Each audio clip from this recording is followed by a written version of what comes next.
ಎಲ್ಲರಿಗೂ ನಮಸ್ಕಾರ ಸ್ನೇಹಿತರೆ. 2025 ಡಿಸೆಂಬರ್ 19ರಂದು ಎಳ್ಳು ಅಮಾವಾಸ್ಯೆ ಬಂದಿದೆ. ತುಂಬಾನೇ ಶಕ್ತಿಯುತವಾದದ್ದು. ಈ ದಿನದಂದು ನೀವು ನಿಮ್ಮ ಮನೆಯಲ್ಲಿ ಈ ನೀರನ್ನ ಚೆಲ್ಲಿದ್ರೆ ಸಾಕು, ಕಡುಬಡವರಾಗಿದ್ರು ರಾಜ್ಯವಾಳ್ತೀರಿ, ಅಂದ್ರೆ ಅಷ್ಟೊಂದು ಶ್ರೀಮಂತರಾಗ್ತೀರಿ ಅಂತ ಅರ್ಥ. ನಿಮ್ಮ ಮನೆಯಲ್ಲಿ ಯಾವುದಾದರೂ ದುಷ್ಟಶಕ್ತಿಗಳು, ದರಿದ್ರ, ಕಷ್ಟ, ನಷ್ಟ, ಪೀಡೆ, ಪಿಶಾಚಿ, ದೃಷ್ಟಿದೋಷ ಮುಂತಾದವು ಇದ್ರೆ ಅದೆಲ್ಲವೂ ಕೂಡ ಈ ನೀರು ಚೆಲ್ಲುವ ಮೂಲಕ ಮನೆಯಿಂದ ಓಡಿ ಹೋಗುತ್ತದೆ. ಇದರಿಂದ ನಿಮ್ಮ ಜೀವನವೇ ಬದಲಾಗುತ್ತದೆ. ನೀವು ಬೇಡ ಅಂದ್ರೂ ನಿಮ್ಮ ಮನೆಗೆ ಹಣ ಬರುತ್ತಿರುತ್ತದೆ. ಮನೆಯಲ್ಲಿ ಯಾರಿಗಾದ್ರೂ ದೃಷ್ಟಿಯಾಗಿದ್ರೆ ಅದು ಕೂಡ ಹೊರಟು ಹೋಗುತ್ತೆ. 100 ವರ್ಷಗಳ ಕಾಲ ಆರೋಗ್ಯವಾಗಿ ಬದುಕುತ್ತೀರಿ. ಹಾಗಾದ್ರೆ ಆ ಶಕ್ತಿಯಾದಂತಹ ದಿವ್ಯ ನೀರು ಯಾವುದು ಎಂದು ಈಗ ನಾವು ನೋಡೋಣ.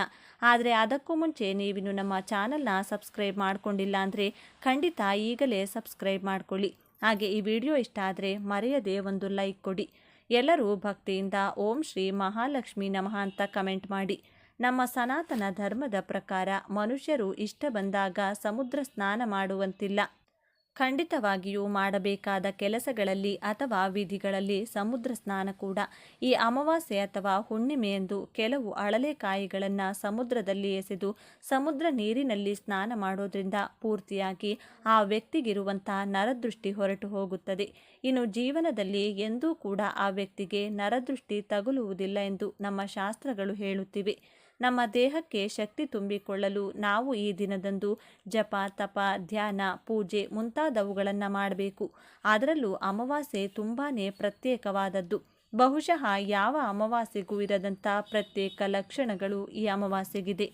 ಇನ್ನು ಅತಿ ಪವಿತ್ರವಾದ ದಿನದಂದು ಸಂಜೆ 6 ಗಂಟೆಯಿಂದ ರಾತ್ರಿ 12 ಗಂಟೆ ಒಳಗೆ ನೀವು ನಿಮ್ಮ ದೇವರ ಮನೆಯಲ್ಲಿ ಶಿವ ಪಾರ್ವತಿ ಫೋಟೋ ಮುಂದೆ 2 ಅರಳಿ ಎಲೆಗಳನ್ನು ಇಡಬೇಕು. ಆ ಎಲೆಗಳಿಗೆ ಅರಿಶಿನ ಕುಂಕುಮದ ಬೊಟ್ಟುಗಳನ್ನು ಇಡಬೇಕು. ಇನ್ನು ಆ ಎಲೆಗಳ ಮೇಲೆ 2 ಮಣ್ಣಿನ ದೀಪಗಳನ್ನಿಟ್ಟು ಒಂದೊಂದು ದೀಪದಲ್ಲಿ 5 ಬತ್ತಿಗಳನ್ನು ಇಡಬೇಕು. ದೀಪದಲ್ಲಿ ಎಳ್ಳೆಣ್ಣೆಯನ್ನು ಹಾಕಬೇಕು. ದೀಪವನ್ನು ಆರತಿ ಅಥವಾ ಅಗರಬತ್ತಿಯಿಂದ ಹಚ್ಚಬೇಕು. ಈ ರೀತಿ ದೀಪ ಹಚ್ಚುವಾಗ ನೀವು ಮನಸ್ಸಿನಲ್ಲಿ ಓಂ ನಮಃ ಶಿವಾಯ ಅಥವಾ ಓಂ ನಮೋ ನಾರಾಯಣ ಎಂಬ ಮಂತ್ರವನ್ನು ಜಪ ಮಾಡಬೇಕು. ಅದರ ನಂತರ ದೇವರ ಮನೆಯಲ್ಲಿ ಉತ್ತರದ ಕಡೆ ಮುಖ ಮಾಡಿ ಕುಳಿತುಕೊಂಡು ಓಂ ನಮಃ ಶಿವಾಯ ಅಥವಾ ಓಂ ನಮೋ ನಾರಾಯಣ ಎಂಬ ಮಂತ್ರವನ್ನು 21 ಸಲ ಜಪ ಮಾಡಿ ದೇವರಿಗೆ ನಮಸ್ಕಾರ ಮಾಡಿಕೊಂಡು ನಿಮ್ಮ ಮನಸ್ಸಿನಲ್ಲಿರುವ ಕೋರಿಕೆಯನ್ನು ಹೇಳಬೇಕು. ಅಥವಾ ನೀವು ಈ 2 ಮಂತ್ರಗಳನ್ನು ಕೂಡ ತಲಾ 21 ಸಲ ಹೇಳಬಹುದು. ಈ ರೀತಿ ಯಾರು ಮಾಡ್ತಾರೋ ಅವರ ದೆಸೆ ಬದಲಾಗಿ ರಾಜಯೋಗ ಅವರ ಕೈ ಹಿಡಿಯುತ್ತದೆ. ಶಿವ ಪಾರ್ವತಿಯರ ಆಶೀರ್ವಾದ ನಿಮಗೆ ನೇರವಾಗಿ ಸಿಗುತ್ತದೆ. ನಿಮ್ಮ ಮನೆಯಲ್ಲಿರುವ ಕಷ್ಟ, ನಷ್ಟ, ದರಿದ್ರ, ದುಃಖ ಎಲ್ಲವೂ ಕೂಡ ಆ ದೀಪದ ಕಾಂತಿಯಲ್ಲಿ ಸುಟ್ಟು ಬೂದಿಯಾಗುತ್ತದೆ. ಬಿಸಿಲು ಹೆಚ್ಚಾಗಿರುವ ಈ ತಿಂಗಳಿನಲ್ಲಿ ಮಜ್ಜಿಗೆ, ಮೊಸರನ್ನ, ಮಡಕೆಯಲ್ಲಿರುವಂತಹ ನೀರು, ಅಂಬಲಿ, ಚಪ್ಪಲಿ, ಕೊಡೆ, ಬೀಸಣಿಗೆ ಮುಂತಾದವುಗಳನ್ನು ದಾನ ಮಾಡಿದರೆ ಮಹಾಪುಣ್ಯ ಬರುತ್ತದೆ. ಲಕ್ಷ್ಮೀ ದೇವಿಯನ್ನ ಒಲಿಸಿಕೊಳ್ಳಲು ಅಮಾವಾಸ್ಯೆ ತುಂಬಾನೇ ಉತ್ತಮವಾದ ದಿನ. ಅಮಾವಾಸ್ಯೆಯಂದು ಉಪವಾಸ ಇದ್ದು ಪುಣ್ಯ ಸ್ನಾನ ಮಾಡುವುದು ಮತ್ತು ದಾನ ಮಾಡುವುದು ತುಂಬ ಶುಭ ಕೊಡುತ್ತದೆ. ನಾಳೆ ಮಹಾವಿಷ್ಣು ಹಾಗೂ ಮಹಾಲಕ್ಷ್ಮಿಯನ್ನ ಪೂಜಿಸಬೇಕು. ನಾಳೆ ಕೆಲವು ಪ್ರತ್ಯೇಕವಾದ ವಸ್ತುಗಳನ್ನು ದಾನ ಮಾಡಿದರೆ ಆ ವ್ಯಕ್ತಿ ಎಲ್ಲ ವಿಷಯದಲ್ಲೂ ಹಾಗೂ ಎಲ್ಲ ಕ್ಷೇತ್ರಗಳಲ್ಲೂ ಅಭಿವೃದ್ಧಿ ಪಡೆಯುತ್ತಾನೆ. ಆರ್ಥಿಕ ಸಮಸ್ಯೆಗಳಿಂದ ವಿಮುಕ್ತಿ ಪಡೆಯುತ್ತಾನೆ. ಅಮಾವಾಸ್ಯೆಯೆಂದು ನೀವು ತೆಗೆದುಕೊಳ್ಳುವ ಕೆಲವು ನಿರ್ಣಯಗಳು ನಿಮ್ಮ ಜೀವನದಲ್ಲಿರುವ ಸಮಸ್ಯೆಗಳನ್ನು, ವಿಘ್ನಗಳನ್ನು ನಿವಾರಣೆ ಮಾಡಿ ಸುಖ ಶಾಂತಿಯನ್ನು ಕೊಡುತ್ತದೆ. ಆರ್ಥಿಕ ಸಮಸ್ಯೆಯನ್ನು ನಿವಾರಣೆಯಾಗಲು ಲಕ್ಷ್ಮೀ ದೇವಿಗೆ ಅರಿಶಿನ ಕೊಂಬುಗಳನ್ನು ಸಮರ್ಪಿಸಬೇಕು. ಪೂಜೆಯ ನಂತರ ಇವುಗಳನ್ನು ಕೆಂಪು ಬಟ್ಟೆಯಲ್ಲಿ ಸುತ್ತಿ ಭದ್ರವಾಗಿಟ್ಟುಕೊಳ್ಳಬೇಕು. ಇದು ನಿಮ್ಮ ಆರ್ಥಿಕ ಸಮಸ್ಯೆಯನ್ನು ನಿವಾರಣೆ ಮಾಡುತ್ತದೆ. 1 ವರ್ಷದ ನಂತರ ಮತ್ತೆ ಬರುವ ಅಮಾವಾಸ್ಯೆ ಎಂದು ಇದನ್ನು ಬದಲಾಯಿಸಿ ಹಳೆಯದನ್ನು ಹರಿಯುವ ನೀರಿನಲ್ಲಿ ಎಸೆಯಬೇಕು. ಇದು ಲಕ್ಷ್ಮಿಯ ಆಶೀರ್ವಾದವನ್ನು ನಿಮಗೆ ಕೊಡುತ್ತದೆ. ಧನಲಾಭ ಮತ್ತು ಲಕ್ಷ್ಮೀ ದೇವಿಯ ಅನುಗ್ರಹ ಪಡೆಯಲು ಅಮಾವಾಸ್ಯೆಯೆಂದು ಪೊರಕೆಯನ್ನು ಯಾರಿಗಾದರೂ ದಾನ ಕೊಡಬೇಕು. ಪೊರಕೆ ಸಾಮಾನ್ಯವಾಗಿ ಯಾರಿಗೂ ಕೊಡಬಾರದು ಅಂತ ಹೇಳ್ತಾರೆ. ಆದರೆ ಒಂದು ದಿನ ಮಾತ್ರ ನೀವು ಯಾರಿಗಾದರೂ ಪೊರಕೆ ದಾನ ಮಾಡಬಹುದು. ಅಮಾವಾಸ್ಯೆಯಂತಹ ಪವಿತ್ರವಾದ ದಿನಗಳಲ್ಲಿ ಗಂಗಾ ನದಿ ಮುಂತಾದ ಪುಣ್ಯ ನದಿಗಳಲ್ಲಿ ಸ್ನಾನ ಮಾಡಿದರೆ ಜೀವನದಲ್ಲಿರುವ ಕಷ್ಟಗಳೆಲ್ಲವೂ ಹೊರಟು ಹೋಗುತ್ತದೆ. ಗಂಗಾ ನದಿಯಲ್ಲಿ ಅಥವಾ ಪುಣ್ಯ ನದಿಗಳಲ್ಲಿ ಸ್ನಾನ ಮಾಡಲು ಸಾಧ್ಯವಾಗದವರು ಮನೆಯಲ್ಲಿ ಸ್ನಾನ ಮಾಡುವ ನೀರಿನಲ್ಲಿ ಸ್ವಲ್ಪ ಗೋಮೂತ್ರ ಅಥವಾ ಗಂಗಾ ಜಲ ಬೆರೆಸಿಕೊಂಡು ಕೂಡ ಸ್ನಾನ ಮಾಡಬಹುದು. ಕುಡಿಯುವ ನೀರು ಯಾರಿಗಾದರೂ ದಾನವಾಗಿ ಕೊಟ್ಟರೆ ಪಿತೃದೋಷಗಳಿಂದ ವಿಮುಕ್ತಿ ಪಡೆಯಬಹುದು. ನೀವು ಎಷ್ಟು ಕಷ್ಟಪಟ್ಟು ದುಡಿದರೂ ಫಲ ಸಿಗುತ್ತಿಲ್ಲ ಅಂತಿದ್ರೆ ಈ ದಿನ ಕಪ್ಪು ಎಳ್ಳನ್ನು ಅಥವಾ ಕಪ್ಪು ಎಳ್ಳಿನಿಂದ ತಯಾರಿಸಿದ ಯಾವುದಾದರೂ ಪದಾರ್ಥವನ್ನು ದಾನವಾಗಿ ಕೊಡಬೇಕು. ಮಾನಸಿಕ ಪ್ರಶಾಂತತೆ ಸಿಗುತ್ತದೆ. ಕೆಲಸಗಳಲ್ಲಿ ವಿಘ್ನಗಳು ಬರುವುದಿಲ್ಲ. ನೀವೇನಾದರೂ ಇವತ್ತು ದಾನ ಮಾಡಬೇಕು ಅಂದ್ಕೊಂಡ್ರೆ ಪೂಜೆಯ ನಂತರ ಮಾತ್ರ ಮಾಡಬೇಕು. ಪೂಜೆಗೂ ಮೊದಲು ಮಾಡಬೇಡಿ. ಪಿತೃದೋಷ ಹೆಚ್ಚಾಗಿದೆ ಎಂದು ಬಾಧೆ ಪಡುವವರು ಕಪ್ಪು ಎಳ್ಳು ಬೆರೆಸಿದಂಥ ನೀರನ್ನು ಅರಳಿ ಮರಕ್ಕೆ ಹಾಕಬೇಕು. ಶನಿ ದೋಷದಿಂದ ಬಾಧೆ ಪಡುವವರು ಅರಳಿ ಮರವನ್ನು ಪೂಜೆ ಮಾಡಬೇಕು. ಅರಳಿ ಮರಕ್ಕೆ ಹಾಲು ಮತ್ತು ನೀರನ್ನು ಸಮರ್ಪಿಸಿದರೆ ನೀವು ಮಾಡುವ ಪ್ರತಿ ಕೆಲಸದಲ್ಲೂ ಗೆಲುವು ಸಿಗುತ್ತದೆ. ಸೂರ್ಯೋದಯಕ್ಕೂ ಮುಂಚೆ ಎದ್ದು ಯಾರು ಸ್ನಾನ ಮಾಡ್ತಾರೋ ಅವರಿಗೆ ಉತ್ತಮ ಜೀವನ ಪ್ರಾಪ್ತಿಯಾಗುತ್ತದೆ. ಸೂರ್ಯೋದಯಕ್ಕೂ ಮುಂಚೆ ಎದ್ದು ಸ್ನಾನ ಮಾಡಿ ಅರಳಿ ಮರಕ್ಕೆ ಒಂದು ದೊಡ್ಡ ಚೊಂಬಿನ ತುಂಬ ನೀರು ಸಮರ್ಪಿಸಿ ಪ್ರದಕ್ಷಿಣೆ ಮಾಡಿದರೆ ನಿಮ್ಮ ಪೂರ್ವಿಕರೆಲ್ಲರೂ ಸಂತೋಷಿಸಿ ನಿಮ್ಮನ್ನು ಆಶೀರ್ವದಿಸುತ್ತಾರೆ. ಇನ್ನು ಅತಿ ಪವಿತ್ರವಾದ ಈ ದಿನ ನೀವು ನೆಲ್ಲಿಕಾಯಿ ಗಿಡವನ್ನಾಗಲಿ ಅಥವಾ ಬೇವಿನ ಮರವನ್ನಾಗಲಿ ಮುಟ್ಟಿದರೆ ಸಾಕು, ಜನ್ಮಾಂತರದ ಪಾಪಗಳೆಲ್ಲವೂ ವಿಮುಕ್ತಿಯಾಗುತ್ತದೆ. ಅಮಾವಾಸ್ಯೆ ಎನ್ನುವುದು ಮಹಾವಿಷ್ಣು, ಮಹಾಲಕ್ಷ್ಮಿ ಮತ್ತು ಮಹಾಶಿವನಿಗೆ ತುಂಬ ಇಷ್ಟವಾದಂತಹ ದಿನ. ನೀವು ನೆಲ್ಲಿಕಾಯಿ ಗಿಡವನ್ನು ಮುಟ್ಟೋದ್ರಿಂದ ನಿಮ್ಮ ಮೈಯಲ್ಲಿರುವ ದೋಷಗಳೆಲ್ಲ ಆ ಗಿಡ ಎಳೆದುಕೊಂಡು ಸಕಾರಾತ್ಮಕ ಶಕ್ತಿಯನ್ನು ನಿಮ್ಮ ದೇಹದಲ್ಲಿ ಪ್ರವೇಶ ಮಾಡುತ್ತದೆ. ತ್ರಿಮೂರ್ತಿಗಳ ಆಶೀರ್ವಾದ ಪಡೆದುಕೊಳ್ಳಲು ಬೇವು ಅಥವಾ ನೆಲ್ಲಿಕಾಯಿ ಗಿಡವನ್ನು ಮುಟ್ಟಿ ನಮಸ್ಕಾರ ಮಾಡಿಕೊಳ್ಬೇಕು. ಬೇವಿನ ಮರ ಮುಟ್ಟೋದ್ರಿಂದ ನಿಮಗೆ ಅದೃಷ್ಟ ಒಲಿಯುತ್ತದೆ. ತುಂಬ ವರ್ಷಗಳಿಂದ ನೀವು ಅನುಭವಿಸುತ್ತಿರುವ ಕಷ್ಟಗಳು ನಾಳೆಗೆ ಕೊನೆಯಾಗುತ್ತದೆ. ಇನ್ನು ನೆಲ್ಲಿಕಾಯಿ ಗಿಡ ಅಥವಾ ಬೇವಿನ ಗಿಡ ಕಾಣಿಸಿದರೆ ಮೊದಲು ಅದಕ್ಕೆ ನೀರು ಹಾಕಿ ಮರದ ಸುತ್ತ ಪ್ರದಕ್ಷಿಣೆ ಹಾಕಿ ಸ್ವಲ್ಪ ಹೊತ್ತು ಮರದ ಮುಂದೆ ಕುಳಿತುಕೊಂಡು ಓಂ ನಮಃ ಶಿವಾಯ ಅಥವಾ ಓಂ ನಮೋ ನಾರಾಯಣ ಅಥವಾ 2 ಮಂತ್ರಗಳನ್ನು ಕೂಡ 11 ಅಥವಾ 21 ಸಲ ಹೇಳಿ ಮನೆಗೆ ಬಂದರೆ ನಿಮಗೆ ತುಂಬ ಪ್ರಯೋಜನಗಳು ಸಿಗುತ್ತದೆ. ರಾಜಯೋಗ ಕೂಡ ಬರುತ್ತದೆ. ಇನ್ನು ಅತಿ ಮುಖ್ಯವಾದ ವಿಷಯಕ್ಕೆ ಬಂದರೆ ಈ ನೀರನ್ನು ಯಾರು ಮನೆಯಲ್ಲಿ ಚೆಲ್ತಾರೋ ಅವರಿಗೆ ಬರುವಂತಹ ಅದೃಷ್ಟ ಮಾತಿನಲ್ಲಿ ವರ್ಣಿಸಲು ಸಾಲೋದಿಲ್ಲ. ರಾಜಯೋಗ, ಲಕ್ಷ್ಮಿ ಯೋಗ, ಧನಯೋಗ, ಈ ರೀತಿ ಬೇಕಾದಷ್ಟು ಯೋಗಗಳು ನಿಮ್ಮ ಸ್ವಂತವಾಗುತ್ತವೆ. ಈ ನೀರನ್ನು ಸಂಜೆ 6 ಗಂಟೆಯಿಂದ ರಾತ್ರಿ 12 ಗಂಟೆ ಮಧ್ಯದಲ್ಲಿ ಚೆಲ್ಲಬೇಕು. ಇನ್ನು ಈ ನೀರು ತಯಾರಿಸಲು ತಾಮ್ರದ ಪಾತ್ರೆ ಅಥವಾ ಬೆಳ್ಳಿ ಪಾತ್ರೆ ಉಪಯೋಗಿಸಬೇಕು. ಪಾತ್ರೆಯಲ್ಲಿ ಬೇಕಾದಷ್ಟು ನೀರನ್ನು ತೆಗೆದುಕೊಂಡು ಸ್ವಲ್ಪ ಅರಿಶಿನ, ಸ್ವಲ್ಪ ಗಂಜಲ, ಒಂದು ಕರ್ಪೂರದ ಬಿಲ್ಲೆ ಕುಟ್ಟಿ ಹಾಕಿ ಸ್ವಲ್ಪ ಬೇವಿನ ಎಲೆ ಹಾಗೂ ತುಳಸಿ ಎಲೆ ಕುಟ್ಟಿ ಮಾಡಿದಂಥ ಪೇಸ್ಟ್ ಇವಿಷ್ಟನ್ನು ನೀರಿನಲ್ಲಿ ಚೆನ್ನಾಗಿ ಬೆರೆಸಿಕೊಳ್ಬೇಕು. ಬಳಿಕ ಆ ನೀರನ್ನು ಬೇವಿನ ಎಲೆಗಳ ಸಹಾಯದಿಂದ ಮನೆಯಲ್ಲಿ ಪ್ರತಿ ಜಾಗದಲ್ಲೂ ಯಾವ ಮೂಲೆ ಕೂಡ ಬಿಡದಂತೆ ಎಲ್ಲ ಕಡೆ ಚಿಮುಕಿಸುತ್ತಾ ಬನ್ನಿ.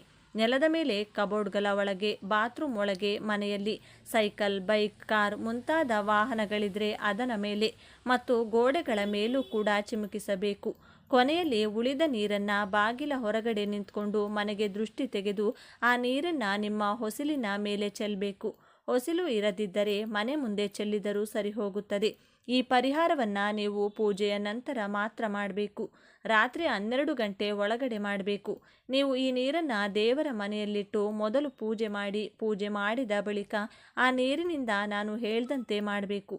ಈ ರೀತಿ ಮಾಡಿದರೆ ನಿಮ್ಮ ಮನೆಯ ಯಾವ ಮೂಲೆಯಲ್ಲೂ ಕೂಡ ನಕಾರಾತ್ಮಕ ಶಕ್ತಿಯಾಗಲಿ, ದರಿದ್ರ ದೇವತೆಯಾಗಲಿ, ನರದೃಷ್ಟಿ, ಕಣ್ಣು ದೃಷ್ಟಿ ದೋಷಗಳು ಯಾವುದೂ ಕೂಡ ಇರೋದಿಲ್ಲ. ಎಲ್ಲ ದರಿದ್ರ ಮನೆಯಿಂದ ಹೊರಗೆ ಹೋದರೆ ದೇವತೆಗಳು ಮನೆಯಲ್ಲಿ ಸಂತೋಷವಾಗಿ ಕಾಲಿಡುತ್ತಾರೆ. ತಪ್ಪದೆ ಮನೆ ಬಾಗಿಲಿನ ಮುಂದೆ 2 ದೀಪಗಳನ್ನು ಹಚ್ಚಿಡಿ. ನಾವು ಈ ಪರಿಹಾರ ಮಾಡ್ತಿರೋದ್ರಿಂದ ಮಹಾಲಕ್ಷ್ಮಿ ನಿಮ್ಮ ಮನೆಗೆ ಕಾಲಿಡ್ತಾಳೆ. ಒಮ್ಮೆ ಮಹಾಲಕ್ಷ್ಮಿ ಮನೆಗೆ ಬಂದರೆ ಇನ್ನು ನಿಮ್ಮ ಕುಟುಂಬದಲ್ಲಿ ಯಾವ ಕಷ್ಟ, ನಷ್ಟ, ದರಿದ್ರ, ದುಃಖ, ಅನಾರೋಗ್ಯ ಇರುವುದಿಲ್ಲ. ಜೀವನದಲ್ಲಿ ಬರೀ ಸುಖ ಮಾತ್ರ ಮನೆ ಮಾಡಿಕೊಳ್ಳುತ್ತದೆ. ನೋಡಿದ್ರಲ್ಲ ಸ್ನೇಹಿತರೆ, ಸಿಂಪಲ್ಲಾಗಿ ಮಾಡುವಂಥ ಈ ಪರಿಹಾರವನ್ನು ತಪ್ಪದೆ ಎಲ್ಲ ಗೃಹಿಣಿಯರು ಕೂಡ ಮನೆಯಲ್ಲಿ ಮಾಡಿಕೊಂಡು ಇದರ ಉಪಯೋಗವನ್ನು ಪಡೆದುಕೊಳ್ಳಿ. ಇದು ಪರಮ ಪವಿತ್ರವಾದಂತಹ ದಿನ ಅಂತಾನೆ ಹೇಳ್ಬೋದು. ಯಾಕಂತಂದರೆ ಈ ಮಾಸವೇ ಶುಭಪ್ರದಾಯವಾದಂತಹ ಮಾಸ. ಈ ಮಾಸದಲ್ಲಿ ಮಹಾಲಕ್ಷ್ಮಿಯನ್ನ ಭಕ್ತಿ ಶ್ರದ್ಧೆಯಿಂದ ಯಾರೆಲ್ಲ ಆರಾಧಿಸುತ್ತಾರೋ ಅಂಥವರ ಮನೆಯಲ್ಲಿ ಆ ತಾಯಿ ಬಂದು ನೆಲೆಯೂರಿ ಇಷ್ಟಾರ್ಥಗಳನ್ನು ಕರುಣಿಸುತ್ತಾಳೆ, ಕಷ್ಟಗಳನ್ನು ದೂರ ಮಾಡ್ತಾಳೆ ಅಂತಾನೆ ಹೇಳಲಾಗುತ್ತೆ. ಇಂತಹ ಅದ್ಭುತವಾದಂತಹ ಶುಭಪ್ರದಾಯಕವಾದಂತಹ ದಿನದಂದು ಅರಿಶಿನದ ನೀರಿನಿಂದ ಈ ಚಿಕ್ಕ ಪರಿಹಾರವನ್ನ ಮಾಡಿಕೊಳ್ಬೇಕು. ಇದರ ಬಗ್ಗೆ ಸಂಪೂರ್ಣ ಮಾಹಿತಿ ನೋಡೋಣ ಬನ್ನಿ. ಅದಕ್ಕೂ ಮುಂಚೆ ನೀವಿನ್ನು ಚಾನಲ್ಗೆ ಸಬ್ಸ್ಕ್ರೈಬ್ ಆಗಿಲ್ಲ ಅಂದರೆ ಈಗಲೇ ಸಬ್ಸ್ಕ್ರೈಬ್ ಆಗಿ, ಹಾಗೆ ವಿಡಿಯೋಗೆ ಲೈಕ್ ಮಾಡಿ, ವಿಡಿಯೋ ಸ್ಕಿಪ್ ಮಾಡದೆ ಕೊನೆ ತನಕ ನೋಡಿ. ಎಲ್ಲರೂ ಭಕ್ತಿಯಿಂದ ಓಂ ಶ್ರೀ ಮಹಾಲಕ್ಷ್ಮಿ ನಮಃ ಅಂತ ಕಮೆಂಟ್ ಮಾಡಿ. ಈ ಒಂದು ಪರಿಹಾರವನ್ನ ಯಾಕೆ ಮಾಡಿಕೊಳ್ಬೇಕು ಅಂತಂದರೆ, ಪ್ರತಿ ಮನುಷ್ಯನಿಗೂ ಕೂಡ ಜೀವನದಲ್ಲಿ ಸಮಸ್ಯೆಗಳು ಅನ್ನೋದು ಸರ್ವೇ ಸಾಮಾನ್ಯ. ಆರ್ಥಿಕ ಸಮಸ್ಯೆ, ಆರೋಗ್ಯ ಸಮಸ್ಯೆ, ವೈವಾಹಿಕ ಜೀವನದಲ್ಲಿ ಸಮಸ್ಯೆ ಆಗಿರಬಹುದು, ಮಕ್ಕಳ ಏಳಿಗೆಯಲ್ಲಿ ಸಮಸ್ಯೆ ಆಗಿರಬಹುದು, ಕುಟುಂಬ ವರ್ಗದಲ್ಲಿ, ಸ್ನೇಹಿತರ ನಡುವೆ ಸಮಸ್ಯೆಗಳು, ವೃತ್ತಿ ಜೀವನದಲ್ಲಿ ಸಮಸ್ಯೆ, ಏನೇ ಸಮಸ್ಯೆಗಳಾಗಿರಬಹುದು. ಸ್ನೇಹಿತರೆ, ಒಂದಲ್ಲ ಒಂದು ಸಮಸ್ಯೆ ಪ್ರತಿ ಮನುಷ್ಯನಲ್ಲೂ ಇದ್ದೇ ಇರುತ್ತದೆ. 100ಕ್ಕೆ 100ರಷ್ಟು ನಮಗೆ ಏನೂ ಸಮಸ್ಯೆ ಇಲ್ಲ, ಯಾರು ನಮಗೆ ಸಮಸ್ಯೆಗಳನ್ನು ಮಾಡ್ತಾ ಇಲ್ಲ, ಯಾರು ನಮ್ಮ ಮೇಲೆ ಹೊಟ್ಟೆ ಕಿಚ್ಚು ಮಾಡ್ತಾ ಇಲ್ಲ, ಯಾರೂ ಕಣ್ಣ ದೃಷ್ಟಿ ಬೀರೋದಿಲ್ಲ ನಮ್ಮ ಮೇಲೆ, ಯಾವ ಒಂದು ಕೆಟ್ಟ ಶಕ್ತಿಗಳು ನಮ್ಮ ಮೇಲೆ ಆವಾಹನೆ ಆಗೋದಕ್ಕೆ ಸಾಧ್ಯನೇ ಇಲ್ಲ ಅಂತ ಹೇಳುವಂಥ ಯಾವ ವ್ಯಕ್ತಿಯೂ ಇಲ್ಲ. ಪ್ರತಿ ಮನುಷ್ಯನ ಮೇಲೂ ಕೂಡ ಸಾಕಷ್ಟು ರೀತಿಯ ಪರಿಣಾಮಗಳು ಆಗ್ತಾ ಇರುತ್ತೆ. ಆ ಪರಿಣಾಮಗಳು ನಮ್ಮ ಏಳಿಗೆಯನ್ನು ಕುಂಠಿತಗೊಳಿಸ್ತಾ ಇರುತ್ತೆ. ಅಂದರೆ ಏನು ಕೆಲಸದಲ್ಲಿ ಇಟ್ಟು ಹೋದ್ರೂ ಅಲ್ಲಿ ಕಷ್ಟಗಳು ಬರ್ತಾನೆ ಇರುತ್ತದೆ. ಅಲ್ಲಿ ಹಿಂದೆ ಆಗ್ತಾ ಇರ್ತೀವಿ, ಯಾವುದರಲ್ಲೂ ಏಳಿಗೆ ಆಗ್ತಾ ಇರೋದಿಲ್ಲ, ಕಷ್ಟಗಳ ಮೇಲೆ ಕಷ್ಟಗಳು ಬರ್ತಾ ಇರುತ್ತೆ. ಆರೋಗ್ಯದಲ್ಲಿ ಕಷ್ಟಗಳಾಗ್ತಾ ಇರುತ್ತೆ, ಮಾನಸಿಕ ಕಿರಿಕಿರಿ ಆಗ್ತಾ ಇರುತ್ತೆ, ನೆಮ್ಮದಿ ಇಲ್ಲದಂಥ ಕುಟುಂಬದಲ್ಲಿ ಕಲಹಗಳಾಗ್ತಾ ಇರುತ್ತೆ, ಗಂಡ ಹೆಂಡತಿ ನಡುವೆ ಭಿನ್ನಾಭಿಪ್ರಾಯಗಳಾಗ್ತಾ ಇರುತ್ತೆ, ಮಕ್ಕಳು ಹೇಳಿದ ಮಾತು ಕೇಳ್ತಾ ಇರಲ್ಲ. ಇನ್ನು ಈ ಕಡೆ ಕೆಲಸಕ್ಕೆ ಹೋದರೆ ಅಲ್ಲಿ ನೆಮ್ಮದಿ ಇರೋದಿಲ್ಲ, ವೃತ್ತಿ ಜೀವನದಲ್ಲೂ ಕೂಡ ಅಲ್ಲೂ ಕಿರಿಕಿರಿ ಆಗ್ತಾ ಇರುತ್ತೆ, ಒಟ್ಟಾರೆ ಬಿಸ್ನೆಸ್ ವಲಯದಲ್ಲೂ ಕೂಡ ಕಿರಿಕಿರಿ ಆಗ್ತಾ ಇರುತ್ತೆ. ಈ ರೀತಿ ಆಗ್ತಾ ಇದೆ, ನಮಗೆ ನೆಮ್ಮದಿ ಇಲ್ಲ, ಮಾನಸಿಕವಾಗಿ ತುಂಬ ನೊಂದು ಹೋಗ್ಬಿಟ್ಟಿದ್ದೀನಿ ಅಂತುವಂತರಿಗೆ ಈ ಒಂದು ಪರಿಹಾರ ಅದ್ಭುತವಾಗಿ ಕೆಲಸ ಮಾಡುವಂಥದ್ದು. ಸ್ನೇಹಿತರೆ, ಈ ಪರಿಹಾರವನ್ನು ನೀವು ರಾತ್ರಿ ಮಲಗುವ ಮುನ್ನ ನಿಮ್ಮ ಮನೆಯಲ್ಲಿ ಮಾಡಿಕೊಳ್ಳಬಹುದು. ಶಾಪ್ನಲ್ಲಿ, ಅಂಗಡಿಯಲ್ಲಿ ಮಾಡ್ಕೋತೀವಿ ಅಂತಂದರೆ ಶಾಪ್ ಕ್ಲೋಸ್ ಮಾಡಿ ಇನ್ನೇನು ಮನೆಗೆ ಬರ್ತಾ ಇದ್ದೀರಾ ಅನ್ನುವಂಥ ಸಂದರ್ಭದಲ್ಲಿಯೂ ಕೂಡ ನೀವು ಮಾಡಿಕೊಳ್ಳಬಹುದು. ಅರಿಶಿನ ಅನ್ನೋದು ಪರಮ ಪವಿತ್ರವಾದಂತಹ ಒಂದು ಪದಾರ್ಥ, ದೈವಿಕ ಶಕ್ತಿ ಇರುವಂತಹ ಪದಾರ್ಥ. ಎಲ್ಲ ಪೂಜೆಗಳಲ್ಲೂ ಕೂಡ ಪ್ರಥಮ ಸ್ಥಾನ ಇರುವಂಥದ್ದು ಅರಿಶಿನಕ್ಕೆ. ಅಂತಹ ಒಂದು ಶುಭಪ್ರದಾಯಕವಾದಂಥ ಮಂಗಳಕರವಾದಂಥ ಈ ಅರಿಶಿನ ನಮ್ಮ ಆರೋಗ್ಯ ವೃದ್ಧಿಯನ್ನು ಮಾಡುವುದರ ಜೊತೆಗೆ ನಮ್ಮ ದೇಹದಲ್ಲಿರುವಂತಹ ಸಮಸ್ಯೆಗಳನ್ನು, ಮಾನಸಿಕ ಸಮಸ್ಯೆಗಳನ್ನು, ಗ್ರಹ ದೋಷಗಳನ್ನು ನಿರ್ಮೂಲನೆ ಮಾಡುವಂಥ ಶಕ್ತಿ ಕೂಡ ಹೊಂದಿದೆ.